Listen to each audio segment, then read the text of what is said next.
No DQ Galaxy. We are live with a recap of Friday Night Smackdown for Friday, June 1st, 2022. The final episode of Smackdown before Money in the Bank, which is Saturday night in Las Vegas, Nevada. Let's go ahead and get right into this recap. We kicked off Smackdown with a repeat of 2016. Back then, we had a segment leading up to Money in the Bank where all of the participants were up on top of ladders in the ring, cutting promos on each other, trash talking. We got a repeat of that this year with every participant except for Omos and MVP. They were all up on ladders. They all had microphones, and they did some trash talking.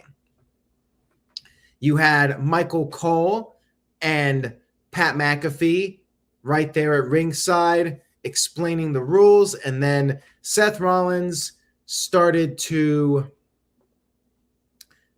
talk about the pay-per-view. He hyped it up, and then he said the best place to cash in Money in the Bank is SummerSlam, after Brock Lesnar and Roman Reigns beat the hell out of each other in a last man standing match. He said he did it before. He cashed in on them, and it was like taking candy from a baby. Sami Zayn talked a little bit and said that he'll win it. Roman Reigns' championship will be safe. MVP, down on the ground with Omos, said they're all a bunch of idiots. And then The Miz interrupted, talked about how he's the only two-time winner. He wants to fill in that final spot. But then Ezekiel arrived and said he was supposed to have a qualifying match against Kevin Owens. He should be in it. Then Happy Corbin arrived, said nobody is luckier than him in Las Vegas. And then Madcap Moss arrived, and he wanted the last spot. And Adam Pearce, to figure this out, Adam Pearce said that there will be a battle royal. Not just any battle royal, ladies and gentlemen, a good old-fashioned battle royal. So we had a battle royal, and nothing was said about what the winner gets.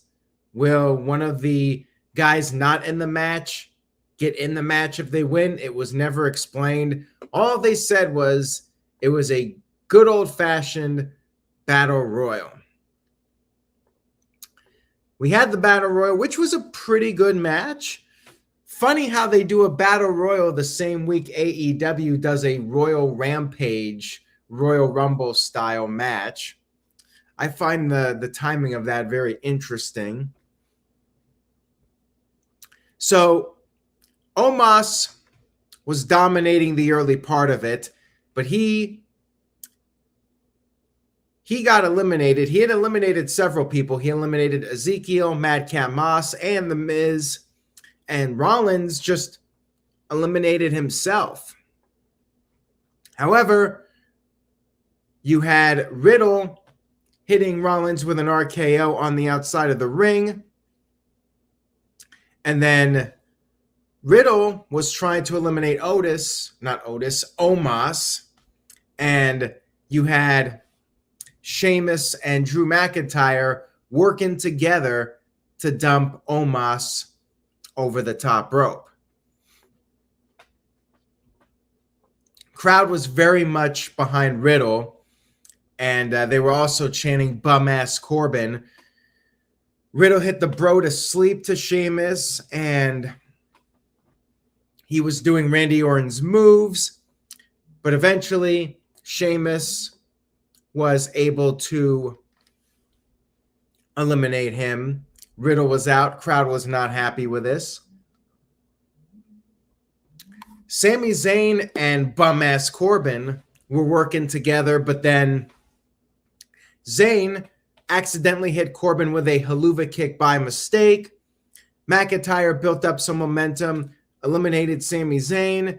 McIntyre tried to eliminate Sheamus, but then Corbin ended up eliminating both of them to pick up the win.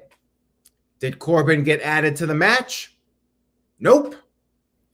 This battle royal served no purpose whatsoever other than to fill time. And Darren, I would not be disappointed. I would be fine with Riddle winning. I still think Rollins is the best choice. Riddle would be fine, though. At backstage, Corbin talked about how he was happy that everybody was so disappointed that he won. And he was asked about Pat McAfee if he was going to accept McAfee's challenge for SummerSlam. And Corbin had nothing to say. The Battle Royal was good, but it was annoying that it meant absolutely nothing. But we'll get to that more in just a few moments here. There are a few super chats. Hamp Connell sent in a $5 super chat. Thank you for that, Hamp. Says, this day in history in 2002, Undertaker defended the WWE title versus Jeff Hardy in a ladder match on Raw. Less than a year later, Jeff is fired. Story of Jeff Hardy's life, I guess. But yeah, that was a great match. Jim Ross on commentary was at his peak. Climb the ladder, kid. Make yourself famous. Iconic moment.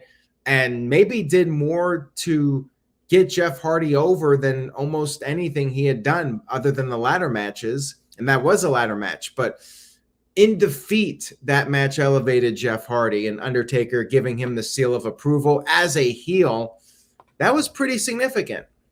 And it's crazy to think that a year after that, Jeff Hardy was gone from the company. Building Nexus sent in a $5 super chat. Says they should hold off having the winner cash in until they know if The Rock is back or not because of how it affects future plans. I would be okay with Rollins cashing in at SummerSlam just to get the WWE title back to Raw. That is the main thing I think they need to do at this point.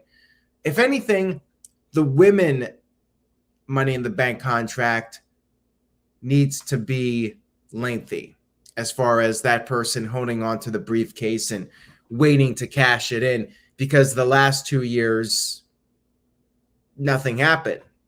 Asuka got handed the title after the pay-per-view, and then Nikki ASH won it the next night on Raw. So if any briefcase needs to be held on to until WrestleMania, it should be the women's Money in the Bank contract. And Building Nexus also sent in a $2 super chat and said, P.S. Happy Bobby Vanilla Day. Well, happy Bobby Vanilla Day to you too. Moving on here, we had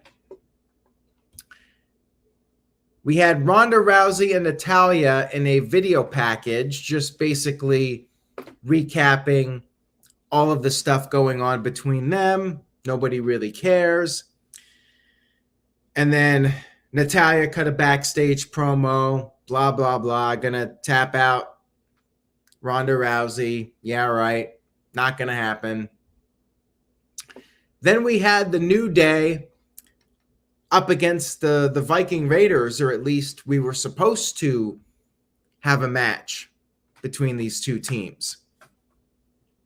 New Day cut a promo, blah, blah, blah.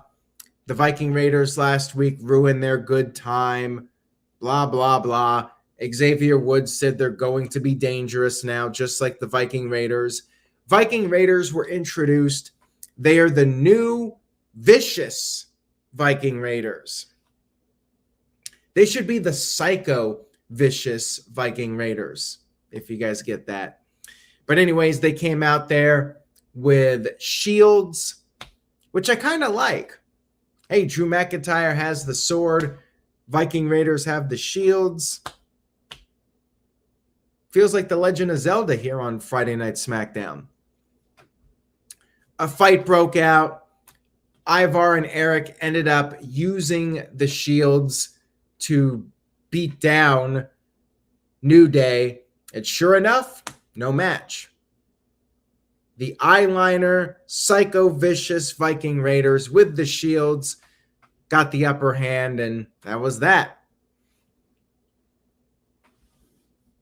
Backstage, you had the four men that were in the Battle Royal: Miz, Ezekiel, Bum-Ass Corbin, and who am I forgetting now?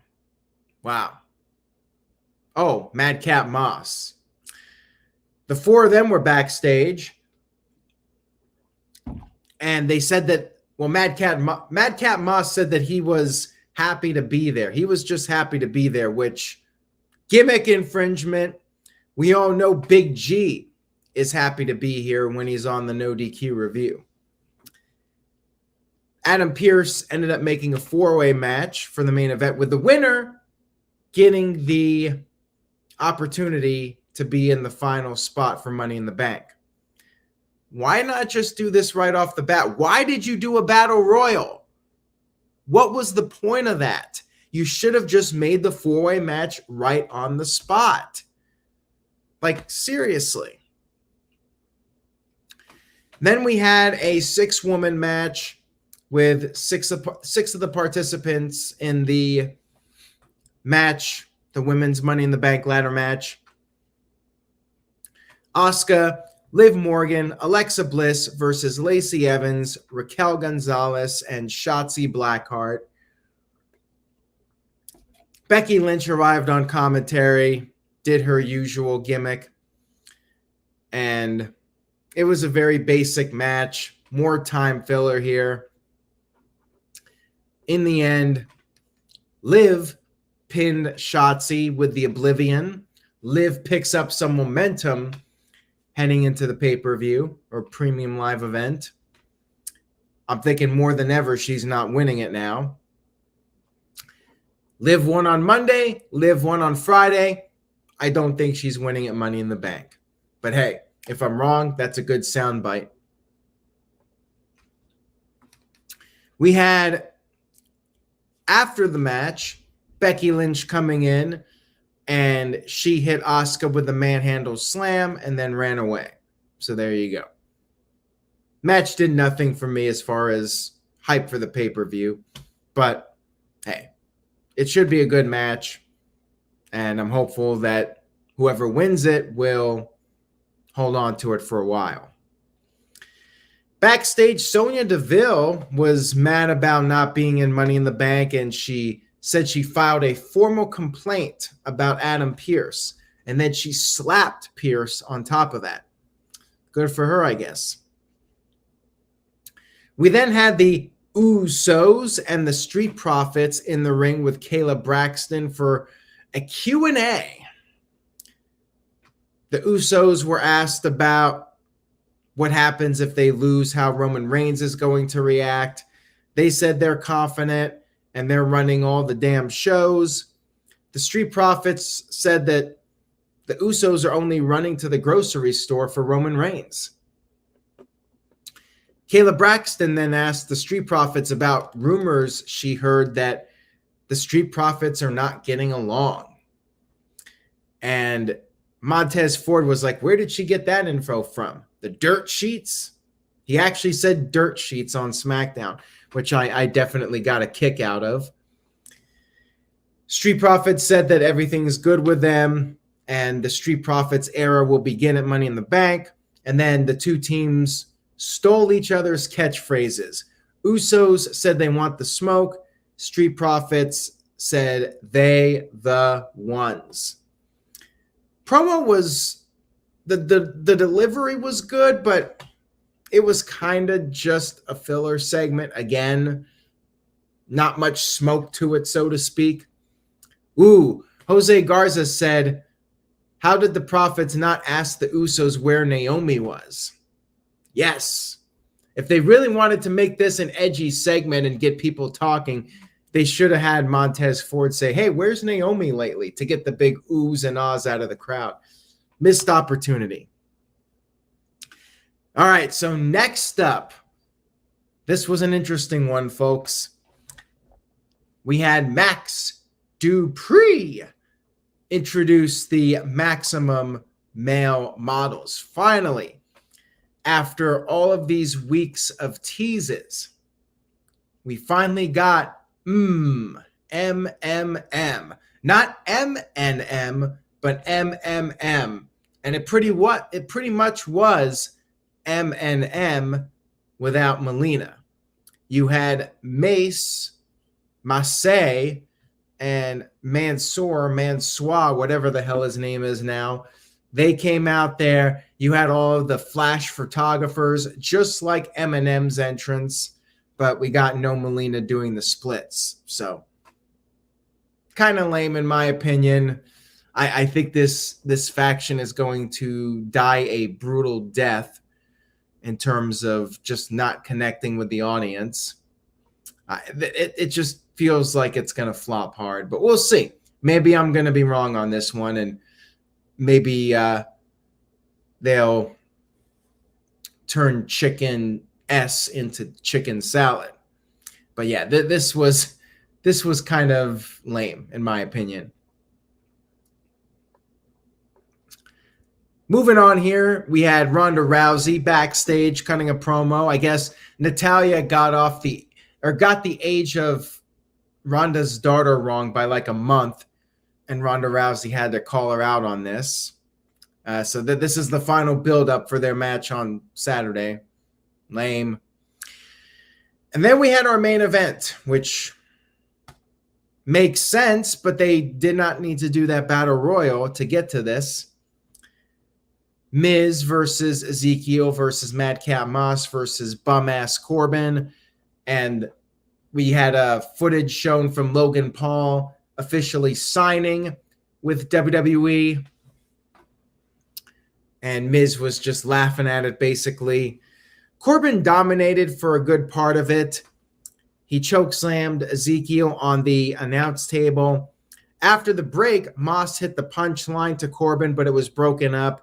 Ezekiel built up some momentum, but Miz ended up hitting him with the skull-crushing finale. However, Corbin pulled Miz out of the ring, threw him into a ladder, and then Corbin got back in the ring, hit the end of days on Madcap Moss, or not Madcap Moss, Ezekiel. He hit the end of days to Ezekiel, but then Madcap Moss came in and threw Corbin out of the ring and stole the pin. Madcap Moss is going to Money in the Bank. I suppose he could win it. He could be the Otis of 2022, the guy that they're trying to push to the next level. I'm still sticking with my picks that I did on the predictions video, which you could check out on the YouTube channel, youtube.com/AaronRift, in case you're watching this on Twitter or Facebook. And Pat McAfee, of course, just laughed at Corbin's misfortune, and I suspect that will, in fact, be the SummerSlam match. I'm sticking with my picks, Money in the Bank-wise. Seth Rollins to win. Riddle, my second pick. I do not think Madcap Moss will be winning, but could very well be wrong on that. And that was SmackDown, everybody. Kind of a boring show this week. Very much felt like filler, just hammering home the matches, getting that final spot figured out, doing a pointless battle royal. Usos and Profits had a good promo, but it was kind of pointless. Pointless 6-woman tag team match. I give the show a C. Very run-of-the-mill, nothing too exciting. Wasn't a terrible show or anything, but I think it was very skippable. So I would say I would not recommend this SmackDown, but it was okay. If you really got nothing else to do 4th of July weekend and you haven't seen it yet, then it's perfectly acceptable television, but nothing to really write home about. So thank you guys for tuning in tonight. I really do appreciate it. And if you enjoyed the video, please give it a like. Spread the word. Tell a friend. Hep Connell sent in a $5 super chat. Says, Logan Paul, Pat McAfee match. SummerSlam is just WrestleMania all over again. Hey, why not? There's special attractions. And for SummerSlam, it's traditionally the third biggest pay-per-view of the year. Why not? You got to fill those seats in the stadium. You got Logan Paul available to do something. Pat McAfee, we saw the reaction he got at WrestleMania. To me, it makes total sense to have these guys come in for the big shows. I totally get it. And as I said on Twitter, I am completely fine with Logan Paul being part of WWE on a fairly regular basis. Guy, in my opinion, the vibe I get, he likes wrestling. He knows what to do in there. He knows how to get the heat. Can he be a babyface, though? That remains to be seen. But I'm okay with it. I really have no issues. So on that note, I will be back after Money in the Bank to recap the show. Tune in for that. That'll be Saturday night, probably 11 o'clock, somewhere around there. The WWE pay-per-views or premium live events, usually around 3 hours when it's not one of the big ones. I suspect it'll be roughly 3 hours. So around 11 o'clock Eastern, give or take, I'll be back with my thoughts. Take care, everybody. Enjoy Money in the Bank. And remember to say yes to NoDQ.com. And I will see you all next time.